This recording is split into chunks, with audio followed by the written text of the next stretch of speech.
Hello, hello, hello, hello sa lahat. Sa mga followers dyan at saka hindi pa nakapollow, follow na. Ngayon at magre-repair tayo ng shelves. At saka marami ng mga inanay na kasi to. After 5 years kami pag gumawa nito, labor pa ako nun. Binukbok na. Kaya sa bumibili dyan ng mga plyboard, tingnan nyo. Oh, dahil dyan. Kaya mag-isip-isip kayo bago kayo bumili ng plyboard ha. Mas maganda yung plywood. Tsaka mas maganda kung treated na yung bibili nyo. Oh. Maganda lang yung plyboard. Pero sa totoo lang, sa loob niyan,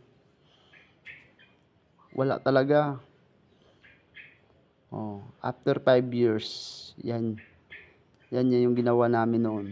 Oh. Wala na. Binukbok na. Kailangan ng palitan. Eh gusto ni sir kung ano lang pwede palitan, palitan. Yung hindi pa, masilyan lang daw.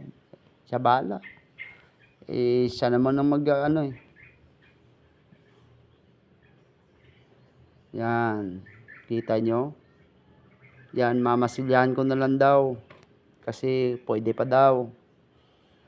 At ngayon, at gagawa natin ng paraan. Ay mga kaibigan ko, yung mga libor, ang mga helper ko yan. Tapos cutting na tayo, mga kaibigan. Yan. Sa hindi pa nakakapanood at sa mga followers ko dyan, paki-share, likes na naman. At comment din kayo sa baba kung anong mali na ginawa ko at saka yung magandang nagawa ko.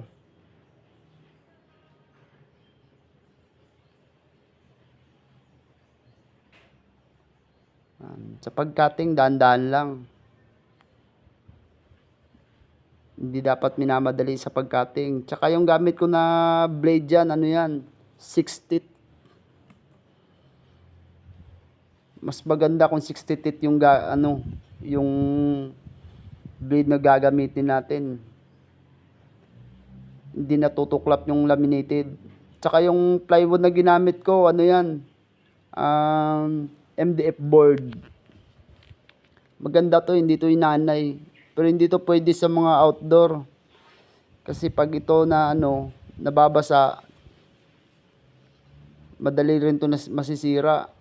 Ito yung disadvantage niya, pero hindi to inanay. Kaya mas maganda to ginagamit lang sa loob. Tsaka sa kusina, hindi to pwede. Baka ito gawin nyo sa kusina. Wala.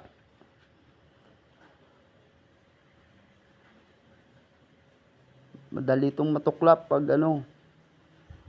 madali itong nasisira. Lalambot to pag ng tubig. Yan, cutting lang tayo. Shout out ako dyan kay mama ko, sa asawa ko, sa anak ko, tsaka sa papa ko dyan.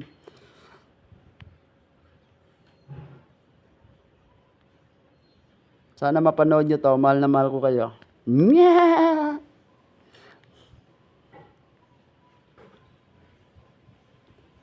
Yan, at ilalagay na rin natin yung bago nating cutting. Lagyan muna natin ng dito para mas maganda yung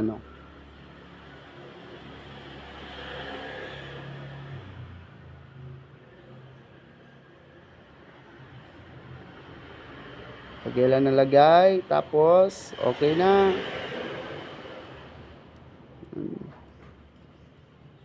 Dito sa kabila,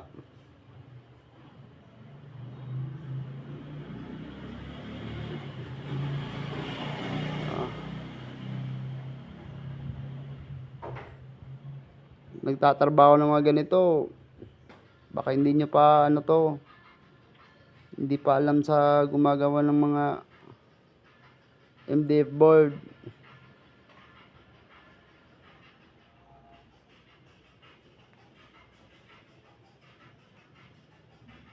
Yan. Madali lang. Easy lang gawin.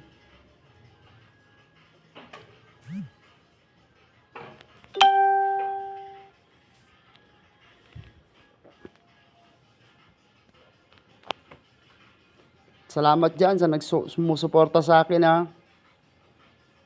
Hindi ko kayo makakalimutan.